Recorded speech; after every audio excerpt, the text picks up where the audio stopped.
안녕하세요. 이런 쌀쌀한 날씨에 손을 후후 불어가며 군고구마를 먹고 있으니 이곳이 천국이 따로 없는 것 같습니다. 요즘은 군밤이나 군고구마 파는 곳을 찾기 힘들더라고요. 이런 것도 전부 편의점에서 파는 시대가 되었으니까요. 길거리에서 파는 건 추운 겨울에 기다려 먹는 재미가 있었는데 조금 아쉽습니다. 제 소개를 먼저 하자면 저는 나이 40대의 돌싱입니다. 아이 하나 키우면서 감정적으로 힘들게 살다가 지금은 제 마음의 안정을 되찾고 행복한 추억만 안고 살고 싶어 노력하는 중이랍니다. 제 결혼 생활은 꽤 힘들었습니다. 바로 마마보이 같은 남편 때문이었죠. 지금은 그 마마보이 다시 마마님께 반품하고 어느 정도 회복을 마친 상태랍니다. 그런 제 이야기를 한번 시작해 보겠습니다. 끝까지 들어주시면 고맙겠습니다. 저는 어릴 때 참 힘들게 살았습니다. 다른 것보다도 제가 초등학생일 때 지게차를 운전하시던 우리 아버지께서 일을 하던 중에 차량이 전복되는 사고로 다리 한쪽을 못 쓰게 되었기 때문입니다. 그때는 지금보다 의료 환경이 좋았을 때가 아니라서 사고를 당한 다리로 평생 절면서 살아야 한다는 판정을 받게 되었습니다. 그러다 보니 자연스럽게 지게차 운전을 그만두게 되었고 저는 절름발이 딸이라고 놀림을 당하면서 살아야 했습니다. 우리 어머니는 생계를 책임지기 위해 일선에 뛰어들게 되었죠. 전업주부였던 우리 어머니는 할 수 있는 일이 많지 않았습니다. 그럼에도 불구하고 우리 세 식구 입에 풀칠을 하기 위해 열심히 발에 땀이 나게 움직이셔야 했어요. 아버지도 절름발이었지만 구인구직을 하기 위해 열심히 돌아다니셨습니다. 하지만 지금처럼 장애가 있는 사람에 대한 시선이 곱지 않았기에 아버지가 일을 할 수 있는 곳은 없었습니다. 집에서 살림을 하게 된 아버지는 가끔씩 저를 위해 학교에 찾아오곤 하셨습니다. 학교 끝나고 집을 가야 하는데 비가 정말로 많이 쏟아지는 그런 날이었습니다. 아버지는 절뚝이는 발을 질질 끌고 힘겹게 언덕길을 올라 학교에 도착해서 저에게 우산을 건네주셨을 때 저는 감동보다는 수치심이 먼저 들었어요. 지나가던 친구들이 뭐야? 은지 너네 아빠 장애인이야? 절름발이야? 하는 소리를 아무렇지 않게 건넸기 때문이었죠. 그 다음날 학교 전체에 소문이 났고 저는 절름발이 딸이라고 엄청나게 놀림을 당하게 되었습니다. 어린 마음에 아버지한테 다음부터는 쪽팔리니까 학교에 오지 말라고 큰 소리를 냈고요. 비가 오면 비를 맞고 집에 가곤 했습니다. 돌이켜보면 아버지께서는 많은 상처를 받으셨겠죠? 하지만 그때 저는 철이 없어 몰랐습니다. 그저 친구들이 놀리는 게 싫었고 우리 아버지가 장애가 있다는 사실을 꽁꽁 숨기고 싶어서였죠.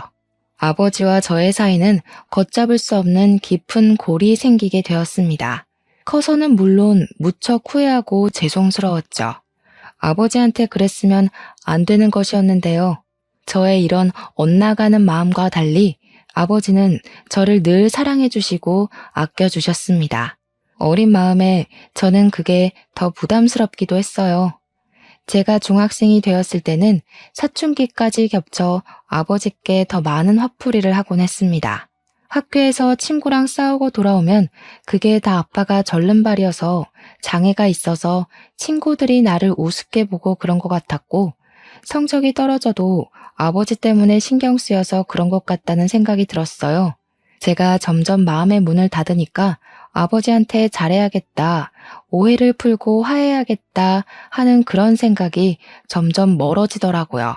우리 어머니는 그런 내 마음도 모르고 늘 아빠한테 잘해야 된다면서 아버지 수발을 들게 했습니다. 나이도 어리고 사춘기까지 온 자식이 누가 병든 아버지 수발을 들고 싶겠습니까? 그때 저는 너무너무 싫었습니다.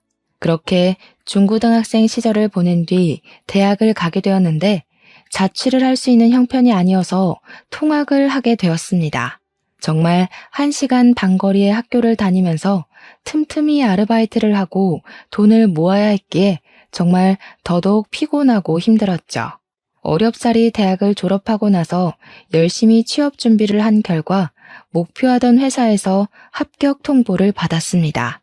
저는 정말 하늘이 떠나가라 소리를 질렀죠. 기분이 너무 좋았습니다. 꽤 괜찮은 식품 기업이었고 중견 기업이라 회사 복지도 참 좋았어요. 가끔 가다가 냉동 만두를 박스로 챙겨주곤 했는데 우리 가족은 그 만두를 참 좋아했었거든요.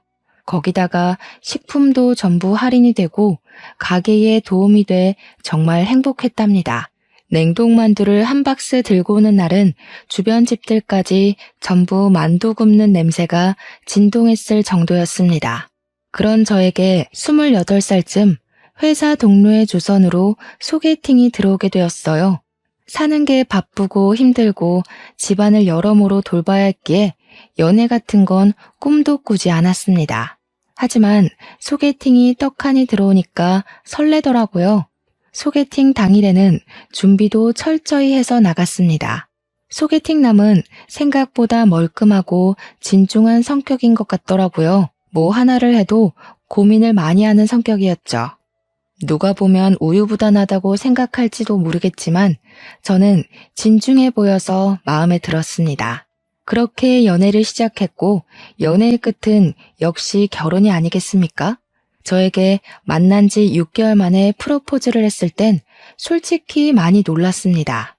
하지만 저에게는 첫 연애였고 제 눈에 콩깍지가 심하게 쓰여 있을 때라 너무나도 그 프로포즈가 좋았어요. 이 사람도 나만큼이나 나를 원하는구나 싶어서 같은 마음, 같은 하늘을 걸어간다는 느낌이 들었달까요? 하지만 걱정도 물론 됐습니다. 제가 취업한 지 3년 차였기에 모은 돈이 많지 않았거든요. 거기다가 제가 집에 생활비까지 일부 지원하고 있었기 때문에 돈이 거의 없다고 해도 무방할 정도였어요. 그래서 제가 예비 신랑에게 모든 걸 털어놓았을 때 예비 신랑은 저에게 그런 걱정 같은 건 하지 말라고 저를 다독여줬습니다. 자기한테는 청약으로 당첨된 아파트가 있어서 신혼집 걱정이 전혀 없고 혼수도 비싸고 좋은 거 필요 없다고 했어요. 저는 그런 예비 신랑의 말에 자신감을 가지고 결혼 준비를 시작했습니다. 그런데 아무 문제가 없는 것이 아니었습니다. 바로 남편의 홀어머니, 즉 시모가 문제였던 거죠. 처음 인사드리러 간 날은 제가 긴장도 많이 했고 잘 보이고 싶었는데 시모한테는 만만한 이미지를 심어줬던 것 같습니다. 그날 저한테 정말 취조하듯이 하나하나 다 캐물어 보셨거든요. 제가 진땀이 줄줄 흐를 정도였고요. 인터넷 사연에서만 보던 그런 사람이 나타난 거였죠. 대학은 어디 나왔냐, 부모님은 뭐 하시냐 하시길래 어머니는 마트에서 일하시고 아버지는 집에 계신다고 했죠. 그러니까 그 집 남자도 하는 게 전혀 없네 하시면서 혀를 차시더라고요. 그래서 그게 아니라 사고로 한쪽 다리를 절게 되어서 일을 못 하시는 거라고 솔직하게 말씀을 드렸습니다. 그러니까 시모될 사람이 저한테 사고? 보상금은 받았니? 집에 현금 좀 있어? 하는 겁니다. 제가 그 말을 받아쳤어야 했는데 그놈의 첫 만남이 뭔지 제가 바짝 얼어서 아무 말도 못하고 말았어요. 예비 신랑이 뭘 그런 걸 물어보고 있냐고 예비 시모를 타박하고 나서야 정신이 제대로 들었을 정도였으니까요. 예비 시모는 거기서 멈추지 않고 이런 거 하나하나 다 알아야 하는 거라면서 현금이 얼마나 있는지가 제일 중요하다 했죠. 그래서 그때가 무척 과거이고 일하다가 난 사고라 보상금은 못 받았다. 생활비도 제가 보태고 있는 상황이라고 솔직하게 말했습니다. 그러니까 눈에 쌍심지를 켜고는 설마 결혼해서도 생활비 보태는 거 아니지? 우리 아들 뼈 빠지게 번 돈 그런 데다가 쓰는 거 절대 반대라고 하시더라고요. 그래서 저도 웃으면서 나름 반격을 시도했죠. 저도 나름 직장 다니면서 돈 벌고 있는데요. 제가 번 돈으로 생활비 보태드릴 거니까 너무 걱정하지 마시라고 했어요. 어차피 예비 신랑이랑 이 부부는 다 협의가 이뤄진 상태였고 저도 결혼하고 나서 우리 부부가 얼만큼의 생활비가 필요한지 아직 잘 몰라서 저희 부모님께도 말씀은 드려놨거든요. 이전처럼 생활비를 지원해 드릴 수 없을 것 같으니 모아둔 2천만 원을 드리겠다고. 생활비는 확 줄여서 용돈처럼 드려야 할 것 같다고요. 우리 부모님은 그 부분도 참 미안해 하셨지만 제가 모아둔 돈 드리는 거라고 하니 예비 신랑도 허락을 해줬어요. 결혼하기 전에 모아뒀던 돈이니까 알아서 쓰라고 배려를 해준 거죠. 아무튼 기가 센 예비 시모랑 밥을 먹고 난 뒤 자연스럽게 상견례에 관한 이야기까지 나왔고 바로 날짜를 잡게 되었습니다. 상견례 자리에서 제가 예상한 듯이 우리 부모님은 땀 뻘뻘 흘리면서 기가 센 시모한테 완전히 휘감겨 있더라고요. 시모가 설마 애들 결혼하는데 재 뿌릴 거 아니지 않냐면서 애들 등골 빼먹지 말자고 생활비에 관한 이야기를 못도 박았죠. 남편이 제 손을 콱 잡지 않았으면 벌떡 일어날 뻔했지 뭐예요. 이미 남편이랑은 다 상의가 되었기에 그냥 아무 소리 하지 않고 있었어요. 저희 부모님도 네네 하고 마셨고요. 물론 제 마음은 썩어 문드러지는 것 같았죠. 결혼하고 나서는 절대로 지지 말아야겠다고 다짐했습니다. 제 표정이 점점 굳으니까 예비 신랑이 예비 시모한테 한 소리 하더라고요. 엄마, 교양 없이 행동하지 마세요. 하고요. 그러니까 시모가 피식 웃으면서 교양? 교양? 내가 너 키운다고 얼마나 고생을 했니? 교양이 다 무슨 소용이야? 하시더라고요. 그러니까 우리 어머니께서 자식 하나 제대로 키우기가 참 힘든 거라고 고생 많이 하셨다고 인사치레를 했죠. 그러니까 시모가 깔깔 웃으면서 뭐라는 줄 아세요? 그래도 우리 남편은 죽어서 돈이라도 남기고 갔죠. 그러고 우리 아버지를 쓱 보는데 마치 우리 아버지한테 차라리 죽었어야지 절름발이로 살아남아서 가족들 고생시키네 하는 눈빛이었습니다. 물론 제가 비약적으로 생각하는 걸 수도 있지만 교양 없는 우리 시모라면 저런 속마음을 가지고도 남을 사람이었죠. 어색하고 애매한 공기가 흐르는 사이에서도 결혼식 날짜를 잡았고요. 시모가 통 크게 예단 예물은 하고 싶은 대로 하라고 넘겨주었습니다. 그 뒤로는 순조롭게 모든 것이 진행되고 있다고 생각했습니다. 저희가 웨딩 촬영은 하는 전날까지는요. 남편과 스튜디오에서 만나기로 했기에 숍에서 화장을 다 마치고 이모님과 스튜디오에 도착을 했는데 글쎄 시모가 스튜디오에 쫓아온 게 아니겠어요.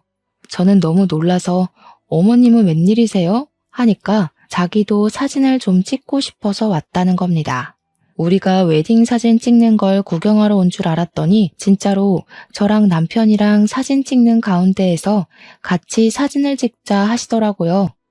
심지어 어디서 조잡한 드레스까지 빌려온 거 있죠? 스튜디오에서도 이게 무슨 광경이냐면서 와 대박이다, 시집살이 뻔하다 이런 소리까지 나오더라고요. 저는 진짜 한 번뿐인 웨딩 사진인데 너무 쪽팔리기도 하고 짜증도 나서 눈물까지 나올 지경이었습니다. 오죽하면 화장을 고쳐주신다고 따라온 이모님께서 대단한 시어머니라고 세댁 너무 슬퍼하지 말고 기죽지 말라면서 저를 달래주시더라고요. 나 참 기가 차서 원. 우리 남편은 그런 시모를 보면서 아무 소리도 못하고 있는데 그게 더 짜증나더라고요. 그래서 시모도 듣는 곳에서 그냥 대놓고 말을 했죠. 누구 웨딩 사진을 찍으러 온 건지 헷갈리네요. 차라리 모자가 사이좋게 사진 찍으시는 게 어때요? 저는 그냥 집에 갈게요. 그러니까 남편이 한다는 소리가 우리 엄마는 결혼 사진도 못 찍고 결혼했다는데 불쌍하잖아. 우리는 다음에 리마인드 웨딩인가? 그런 거 하면 되는 거 아니냐고 나불나불 거리는 거 있죠? 우리 둘이 찍어야 할 사진에 시모가 하나하나 낀 것도 모자라서 남편이랑 둘이서 사진 찍는 걸 뻔히 봤는데 리마인드 웨딩이라고 안 따라올 사람인가 싶더라고요. 그래서 그냥 웃는 얼굴로 말했어요. 그러지 말고 그냥 어머님이랑 평생 사는 건 어때? 나랑 단둘이 사진 하나 못 찍으면서 어머니랑 어떻게 떨어져 살으려고. 그러니까 제 웃는 얼굴이 진짜 웃는 얼굴이 아니라는 걸 깨달은 남편이 그제야 시모한테 나가라고 하더라고요. 이제는 우리 둘이 찍을 테니까 시모 보고 그만 집에 가보라고요.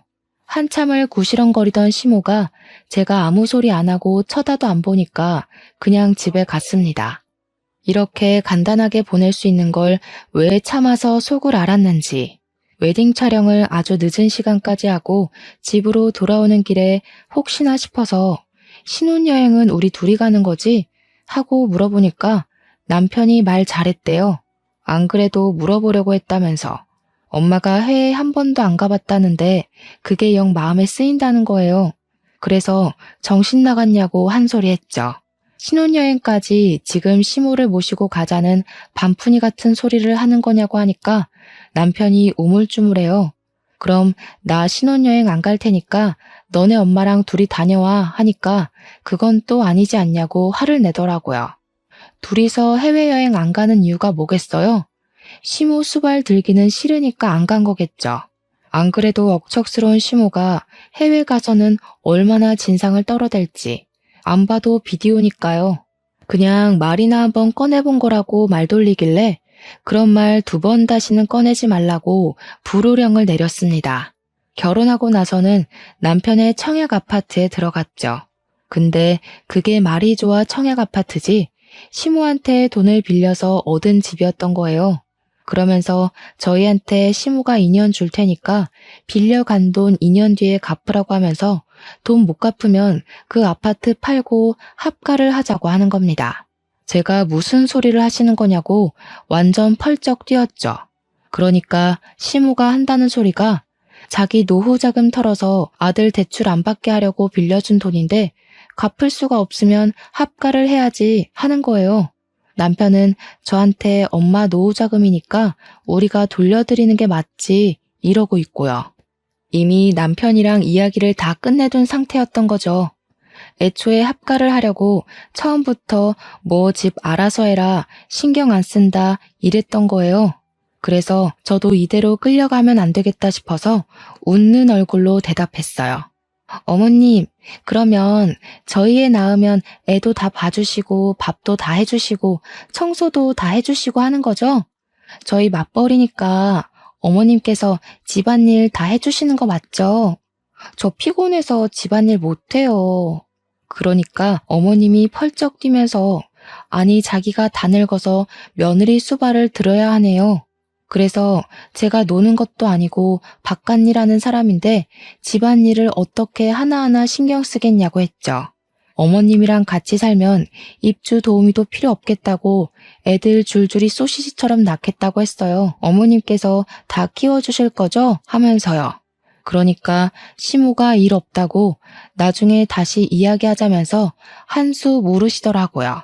그래서 나중이란 없어요, 어머님. 하면서 쫓아내버렸습니다. 남편은 저한테 어떻게 늙은 어머니한테 그걸 다 시키겠다는 소리를 아무렇지 않게 하냐고 저를 타박하더라고요. 그래서 그럼 네가 할래? 나는 맞벌이 하면서 집안일까지 신경 못 써. 우리 둘이 살 때도 너랑 나랑 반반 딱 갈라서 하는 거다 하고 못 박았습니다. 제가 남편한테 꼬우면 네가 집안일 다 해라 마무리하니 아무 소리 못 하더라고요. 도대체 왜 시댁 사람들은 전부 며느리를 자기 몸종인 줄 알고 대하는 걸까요? 우리 남편은 왜 이렇게 마마보이로 자란 건지 미리 알았더라면 절대로 결혼 안 했을 겁니다. 그래도 둘이 사는 신혼은 나름 괜찮긴 했습니다. 시모가 은근히 태클도 걸어오고 간섭도 하긴 했지만 버틸만 했고요. 저도 얼굴에 딱 철판 깔고 일일이 대드니까 시모도 저한테 작은 걸로는 트집을 잡지 않더라고요. 시모가 불쑥불쑥 찾아오지 못하게 애초에 비밀번호를 알려주지도 않았고 남편이 몰래 알려주면 비밀번호를 바꿔버렸어요. 하루는 남편한테도 비밀번호를 알려주지 않았더니 문 밖에서 벌벌 떨고 있더라고요. 2번 다시는 비밀번호 알려주지 않기로 약속하고는 집으로 들어오라고 문을 열어주었죠. 신혼 2년을 보내고 시모가 무슨 일수 받으러 온 사람처럼 저에게 노후 자금을 돌려달라고 당당하게 말을 하더라고요. 남편은 귀를 후비적거리고 있고 제가 정확하게 금액이 얼마냐고 물어보니까 3억이래요. 3억이 네 집 개 이름도 아니고 2년 동안 모아봐야 얼마나 모았겠어요? 당장이라도 합가할 기세로 나오는데 저도 지고 싶지 않았죠. 그래서 대출 받아서 드릴게요 했습니다. 그러니까 남편도 시모도 펄쩍 뛰는 거예요. 무슨 대출까지 받아서 주냐고. 그냥 합가하는 게 편하지 않겠냐고요. 도대체 합가 못해서 죽은 귀신이라도 들러붙은 건지. 제가 죽어도 같이는 못 살겠으니까 그냥 대출 받아서 드린다고요. 하고 대놓고 이야기하니까 시모가 부들부들 떠는 거예요. 저한테 더 우길 수도 없고 합가도 못하게 생겼으니까 생떼를 쓰면서 자기 한마디면 너 이혼녀 만들 수 있는데 참고 있는 거라고. 예쁘다 예쁘다 해줄 때 더 이상 기어오르지 말라고 하는데 남편도 사색이 돼서 엄마 하고 부르더라고요. 참나, 누가 무서운 줄 아나. 제가 아무 소리 안 하고 귀만 후비적거리면서 파고 있으니까 시모가 막 소리를 질렀어요. 한 번만 더 지켜볼 테니까 그런 줄 알고 조용히 있으래요. 그 뒤로는 뭐 더 하면 더 했지 절대로 덜 하지는 않았습니다. 합가를 못한 게 그리 억울했는지 시모가 시킨 건지 몰라도 남편이 저녁마다 전화해서는 엄마 밥 먹었어? 우리는 이제 밥 먹어 이러면서 오늘 반찬이 뭔지 일일이 말하고 있더라고요. 그러면 시모가 한 30분쯤 지난 뒤에 저한테 전화가 오더니 어묵볶음 간장에 졸인 게 맞냐? 미역국에는 소고기보단 굴을 넣고 해야 우리 아들이 좋아한다. 굴은 오래 끓여야 탈이 안 나는 거라면서 일일이 훈수를 두는데 하루 이틀이면 몰라도 매일같이 저러니까 돌겠더라고요. 그날도 반찬 만드는 걸로 한 소리 하려고 하시길래 제가 먼저 선수를 쳤습니다. 어머님, 그러지 마시고 반찬이랑 국 좀 만들어서 집으로 보내주세요. 그냥 데워 먹는 게 저도 편해요. 내일부터는 부탁드릴게요. 하고 끊어버렸습니다. 그러니까 바로 또 전화 오는데 설거지 해야 돼서 바빠요. 하고 끊어버렸죠. 그 다음날 반찬을 해주셨게요? 당연히 안 해주셨죠. 대신 반찬 만드는 걸로 훈계하시던 전화도 뚝 끊어졌습니다. 주말이면 불러내서 오랜만에 얼굴 보자 하시는데 매주 보는 게 무슨 오랜만인지. 남편이랑 데이트하기로 했어요. 하고 피하고 제가 몸이 좀 안 좋아서요. 남편이랑 둘이 보세요. 하고 피했죠. 시모가 솔직히 자기 아들 보고 싶은 것도 있겠지만 저한테 잔소리하고 괴롭히고 싶어서 만나자는 소리로 들렸거든요. 속으로 그럴 거면 둘이 살지 왜 나랑 결혼해서 날 피곤하게 하나 하는 생각도 물론 들었죠. 하루는 장문으로 저한테 문자 메시지가 온 거예요. 우리 아들 옆에서 내조 잘하고 몸 관리 잘하고 있는 거 맞니? 임신은 왜 안 하니? 너 살쪄서 애가 안 생기는 거 아니니? 살 좀 빼라. 매일같이 몇 걸음 걸었는지 운동 몇 시간 했는지 나한테 보고하렴. 그래서 저도 최대한 예의를 갖추어서 답장을 보냈습니다. 회사 일하면서 저녁에 밥하고 빨래하고 하면 운동할 시간이 없네요. 아무리 남편이 가사를 좀 도와준다고 해도 전적으로 맡아주지 않는 이상 어렵겠어요. 남편한테 집안일 하라고 하고 저는 운동 다닐게요. 그러니까 바로 시모한테 전화가 오더라고요. 꼴릴 거 없어서 받았죠. 얘, 너 미쳤니? 우리 아들한테 집안일을 시키긴 왜 시킨다는 거야?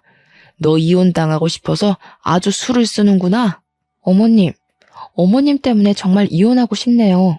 누구는 뭐 이혼 안 하고 싶어서 가만히 있는 줄 아세요? 그렇게 귀한 아드님 보듬고 살 거면 결혼을 시키지 말았어야지. 결혼을 왜 시켜서 이러세요? 노총각 걷어준 거 고마운 줄 모르고 뻔뻔하긴 이 못돼 처먹은 아줌마 같으니라고. 다시 한 번 더 이혼하네 뭐네 하면 나도 가만 안 있어. 시모가 너 정신 나간 거야 뭐야? 야 이년아 하는데 전화 그냥 끊고 전원도 꺼버렸어요. 솔직히 이혼하고 싶은 마음이야 굴뚝같이 있었죠.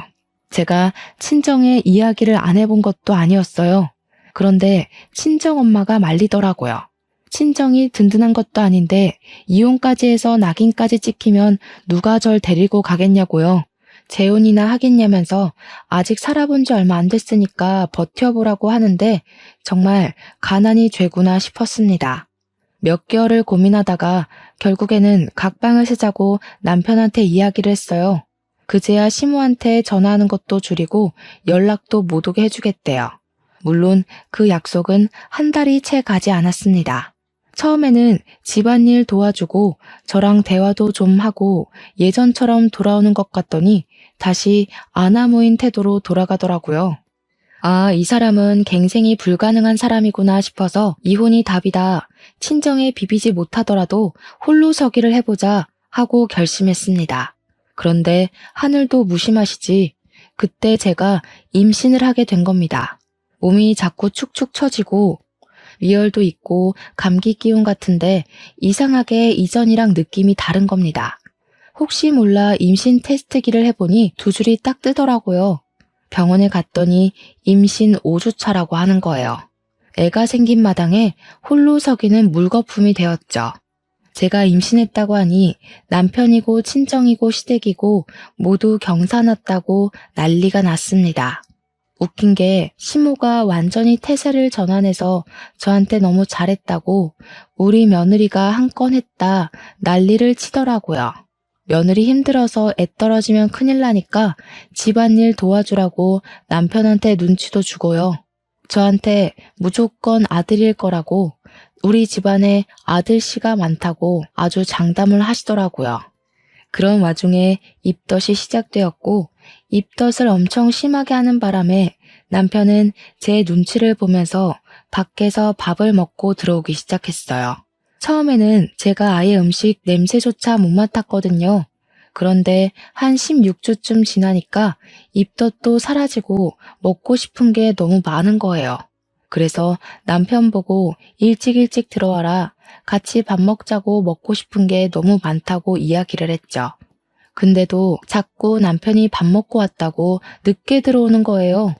족발 먹고 싶은데 김치전 먹고 싶은데 하면 내일 낮에 사 먹으라고 지금 피곤해서 못 사다 준다고 서운하게 그러더라고요. 하루 이틀 지나니까 혹시 바람이 났나 싶어서 휴대폰을 뒤져보니까 글쎄 시무랑 밥을 먹고 들어오느라 늦는 거 아니겠어요? 너무 어이가 없어서 당장 남편에게 따지니까 제가 너무 이랬다 저랬다 시키는 게 많고 입덧도 하니까 배려하려고 먹고 들어온 거래요. 배려는 무슨 배려? 나랑 밥 먹는 게 배려해주는 거 아니냐고 했더니 그럼 우리 엄마는 혼자 밥 먹잖아 이러는 거 아니겠어요? 집에서 남편 기다리는 나는 혼자 아니냐고, 임신은 나 혼자 알아서 한 거냐고 따졌죠. 거기다가 제 뱃속의 아이가 17주의 딸이라는 걸 알게 됐거든요. 그랬더니 또 한 번 시모가 태세 전환을 하는 거예요. 아들인 줄 알았더니 어떻게 딸을 가질 수가 있냐면서 이제 집안일도 좀 하고 산모가 움직여야 애가 쑥쑥 나오는 거라고. 남편한테 집안일 시키지 말고 스스로 하라고.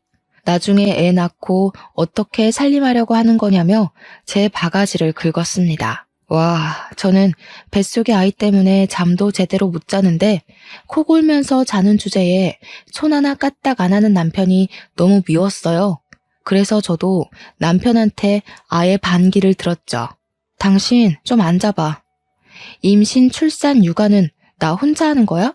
그런 거면 나도 정당한 대가를 받아야겠어. 아이에 대한 책임은 반반인데 임신도 출산도 다 나 혼자 하니까 불공평해.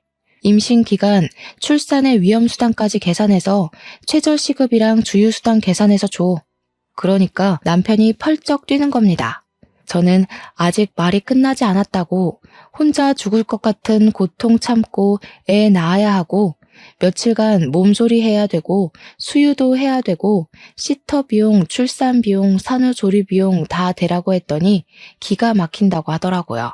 내가 고통받는 만큼 너는 돈으로 계산하라고 했더니 저한테 네 약이면서 왜 자기한테 돈 내라고 하는 겁니다. 내 약이면 당신은 친권, 양육권 다 포기한다는 소리지?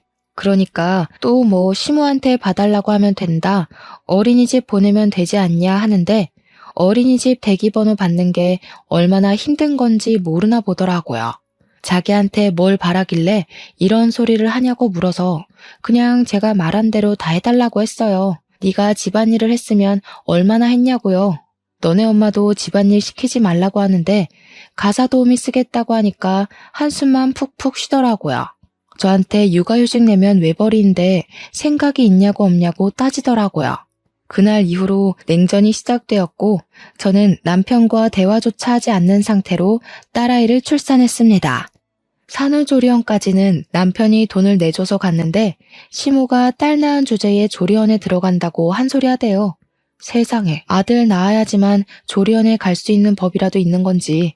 제가 어이가 없어서 아들이든 딸이든 핏줄 낳은 건데 뭐가 그렇게 문제라고 몸조리도 못하게 하는 거냐고 따졌습니다.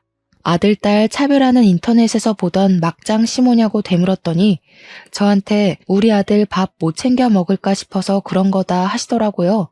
조리원에서 남편 밥 다 주는데 뭐가 문제냐고 하니까 이번에는 우리 아들 잠자리 바뀌면 고생해서 그런 거래요. 아니, 당신 아들 코 골면서 잘만 자던데. 제가 병원에 입원했을 때도 내내 코 골고 자고 있어서 간호사가 눈치까지 줬었거든요. 어머님, 잠자리 바뀌면 못 잔다던 사람이 코를 너무 골아서 간호사도 눈치 줬어요. 아내가 출산하고 입원해 있는데 그렇게 꿀잠 자는 사람 처음 봤대요, 글쎄. 그러니까 걱정하시려면 제 걱정을 좀 해주시는 게 어떨까요? 출산하고 제가 힘들었죠. 저 인간이 힘들 일이 뭐가 있겠어요, 어머니? 남편 자는 거 제가 동영상 찍어둔 거 있는데 한번 보실래요? 눕자마자 코부터 고는데 누구 닮았는지 신기하더라고요. 그러니까 시모가 킁킁 하면서 남편한테 엄마 집 와서 쉴래? 잠자리 바뀌니까 힘들지? 하더라고요. 우리 남편 장학에도 산후조리원에 산모들 많아서 부끄럽다면서 시댁에 가더라고요. 다른 집은 남편이 수유도 도와주고 유축도 도와준다던데 저는 혼자서 낑낑거리면서 하고 있었죠. 우리 남편은 다른 남편들이 아기 보느라 정신없을 때 시무랑 둘이 와서 면회 시간에만 쓱 보고 가더라고요. 저한테 애 얼굴이 왜 이렇게 빨간색이냐며 원숭이 같다고 하는데 시모는 제 얼굴 한번 보고 딸아이 얼굴 한번 보더니 성형수술비 좀 많이 나가겠네 하더라고요. 누가 봐도 남편 판박이죠? 자세히 보니까 어머님도 좀 닮았는데 어머님 유전자인 것 같으니까 수술비 적금 꼭 들어주세요. 그랬더니 둘 다 똥 씹은 표정으로 나가더라고요. 그렇게 조리원에서 퇴소하고 나서부터 진짜 육아전쟁이 시작되었습니다. 시모가 도와주면 된다고 호언장담을 하던 남편의 말과 달리 시모는 단 한 번도 도와주러 오지 않았고요. 친정에 이야기했더니 엄마가 와서 도와주시겠다고 하더라고요. 아빠도 와보고 싶어 하셨지만 다리가 불편해서 오래 움직일 수 없어서 못 오신다고 했어요. 친정 찬스로 그래도 밤에 잠은 자면서 아이를 케어했는데 엄마가 일을 하시니까 언제까지 도와주실 수가 없었어요. 그중에서 새벽 수유가 정말 힘들었는데 전몸살까지 겹치는 바람에 남편에게 도와달라고 낑낑거리면서 이야기를 했죠. 유축해놓은 거 데워서 먹여만 주라고 너무 아파서 못하겠다고 하니까 무슨 애엄마가 엄살이 그렇게 심하냐고 타박을 하는 겁니다. 내일 출근해야 하는데 지금 잠 깨면 어떻게 자라고 하는 거냐고 그 말에 너무 서러워서 제가 소리를 쳤어요. 내가 밖에서 애 낳아왔어? 네 딸인데 어떻게 그런 식으로 말을 할 수가 있어? 네가 애한테 해준 게 뭐야?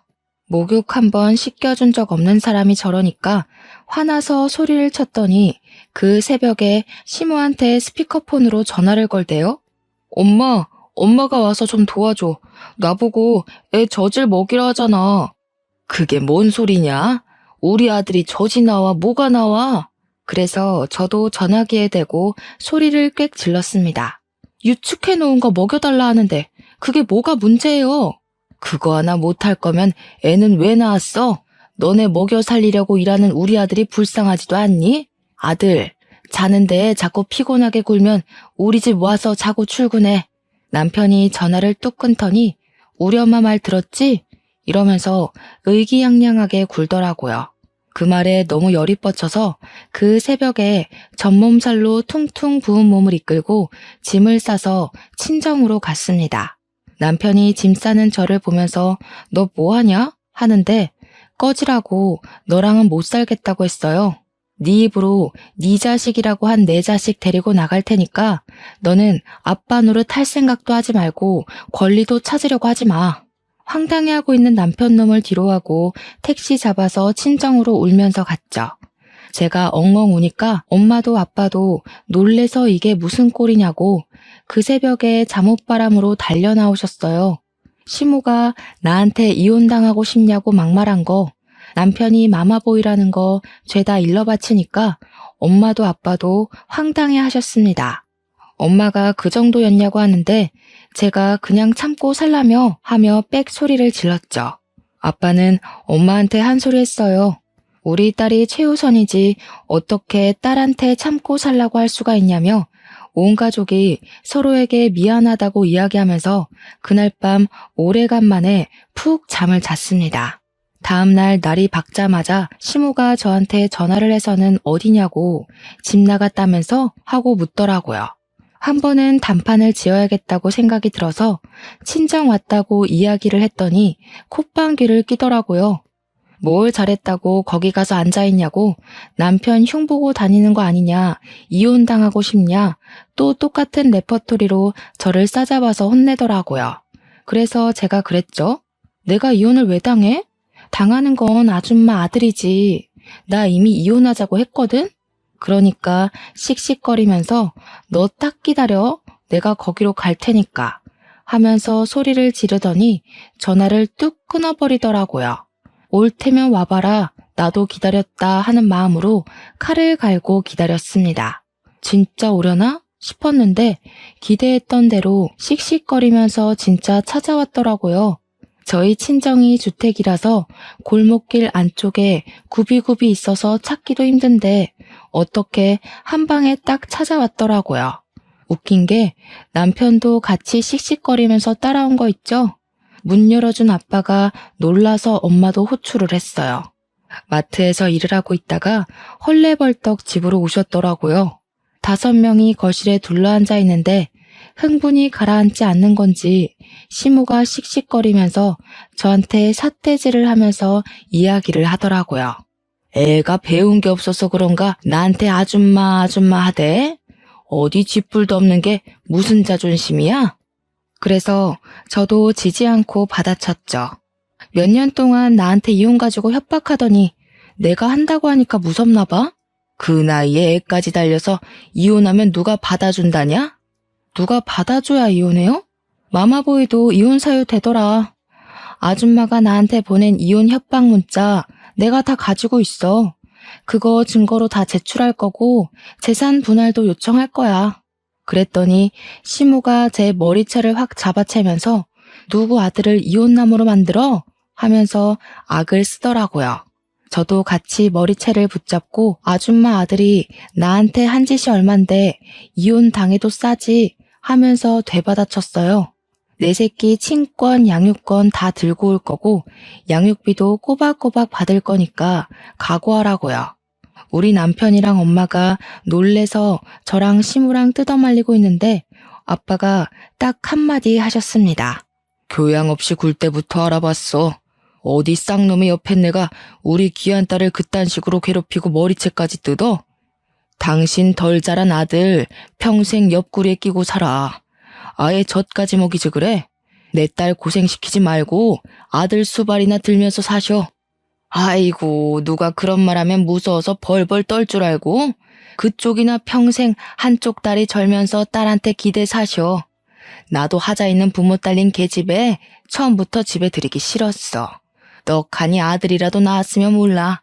그 말에 우리 엄마가 부엌으로 가서 김장할 때 쓰는 굵은 소금을 시무랑 남편 얼굴에 패대기 치듯 뿌렸어요.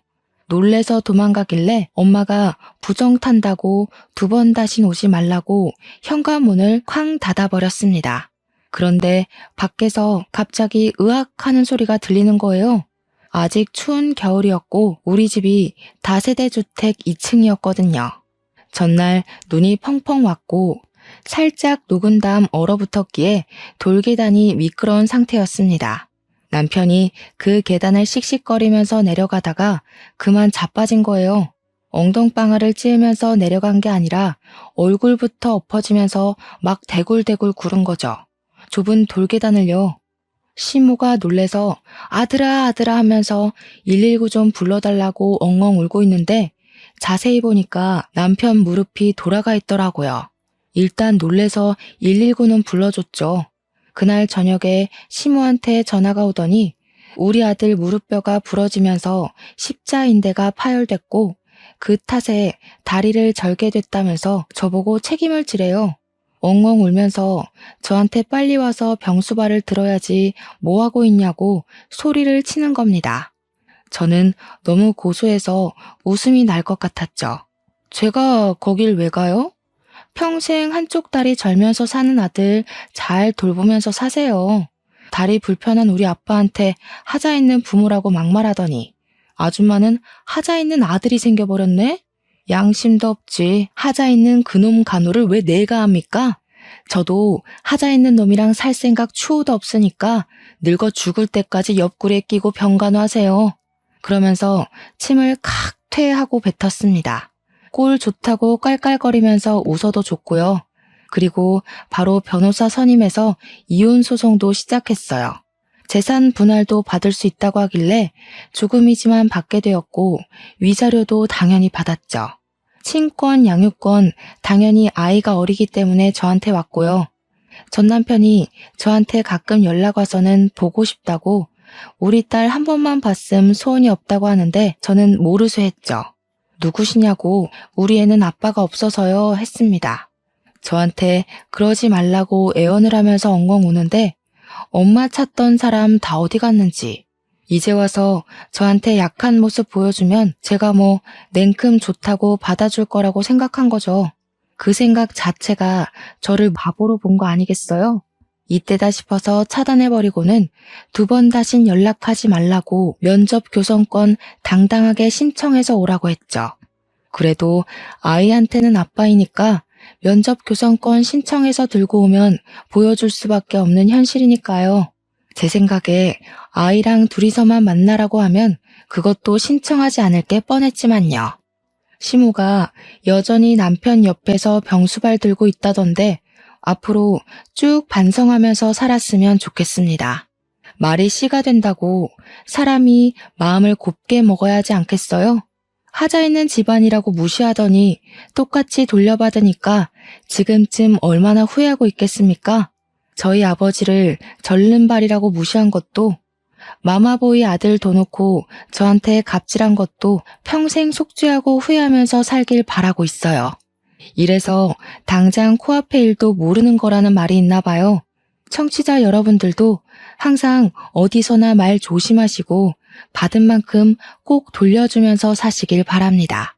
누군가에게 상처를 주면 그만큼 부메랑으로 돌아오는 법이라는 거 명심하셨으면 좋겠어요. 그러니까 내가 받은 상처도 꼭 그 사람에게 돌아갈 것입니다. 현명한 여러분의 선택을 저는 응원하고 지지하겠습니다.